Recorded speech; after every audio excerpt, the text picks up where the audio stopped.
For today's meditation, we are reading from 1 Samuel chapter 29 verses 1 to 11. Now the Philistines had gathered all their forces at Aphek, and the Israelites were encamped by the spring that is in Jezreel.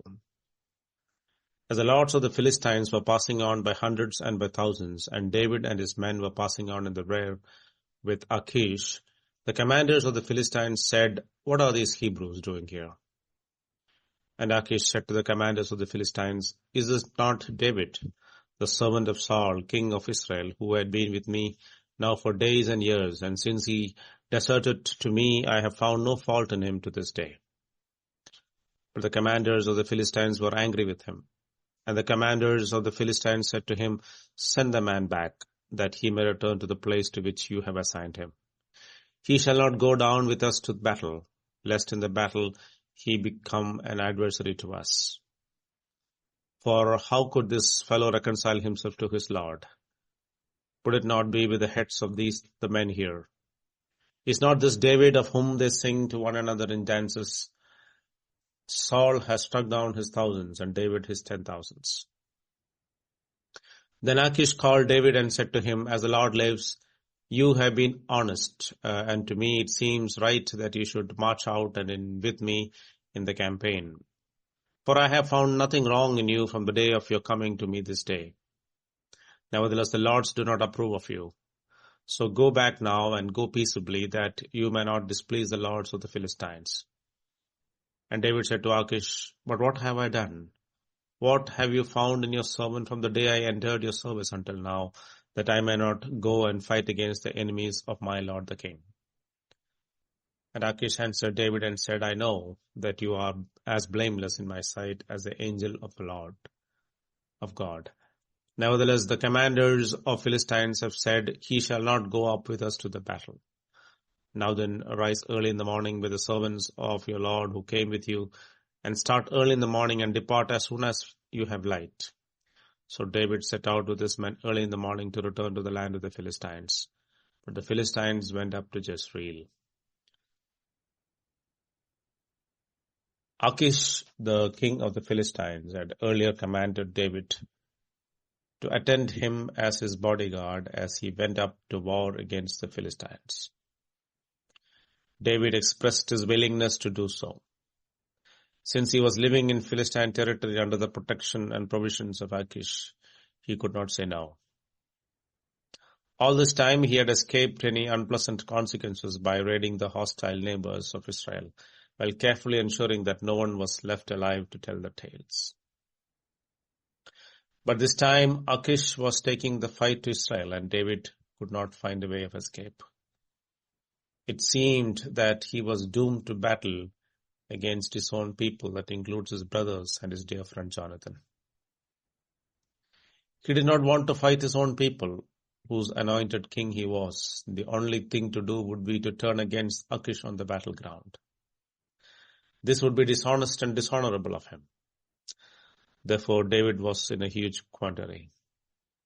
Of course, David was in the camp of the Philistines at this time only because of Saul's relentless pursuit of him and his 600 men. Coupled with his increasing tendency of the Israelites to betray his location to Saul, he felt there was no better option than to seek asylum with Achish. It was not for personal betterment that he settled in Ziklag. However, God is gracious and merciful. During the Philistine march to the battle, the Philistine commanders spotted and noted the small band of soldiers with David at their head.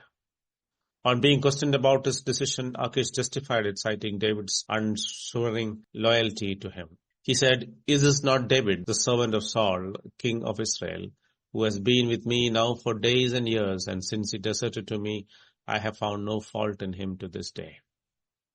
Yet God was at work through the commanders of Philistines to keep David from having to go along with Achish to the battlefield. God can use unbelievers to fulfill his purposes. When Mary, the mother of Jesus, was fully pregnant with him, she was in Nazareth along with her husband Joseph. But the prophecy written by Micah hundreds of years ago in Micah chapter 5 verse 2, "But you, O Bethlehem Ephrathah, who are too little to be among the clans of Judah, From you shall come forth for me one who is to be ruler in Israel, whose coming forth is from of old, from ancient days. Christ had to be born in Bethlehem, which is around 110 miles south of Nazareth.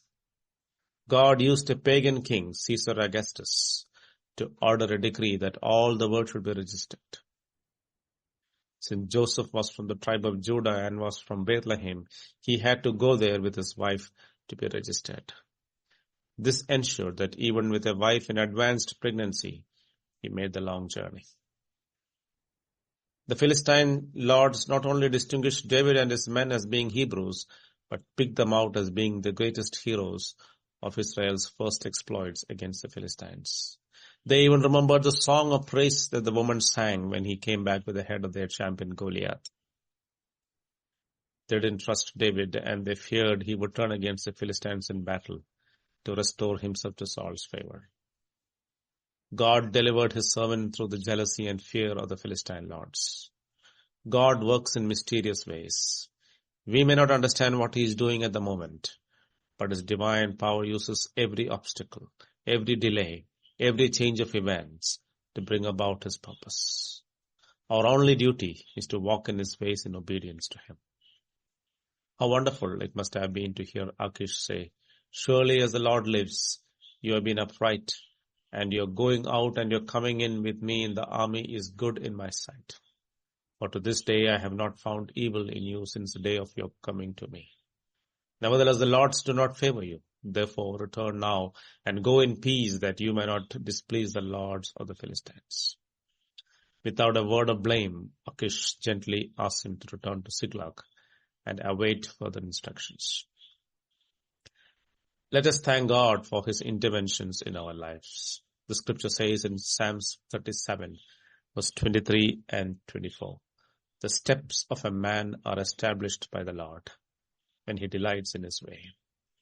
Though he fall, he shall not be cast headlong, for the Lord upholds his hand." David craftily dissembled, pretending to be injured by this refusal of his services. He said, "What have I done? What have you found in your servant from the day I entered your service until now, that I may not go and fight against the enemies of my Lord the King?" Obviously, he must have instantly realized and thanked God for his intervention on his behalf. Let us thank God for everything, both good and seemingly bad, that comes our way. For all things work together for our good, to make us like him and fulfill his plans in our lives. When we are oppressed by human evil, let us remember that he is on our side. Offenses will rise, but woe to the one through whom they come. Despite every difficulty, he will make a way out, so that no temptation will be too great for us. God bless.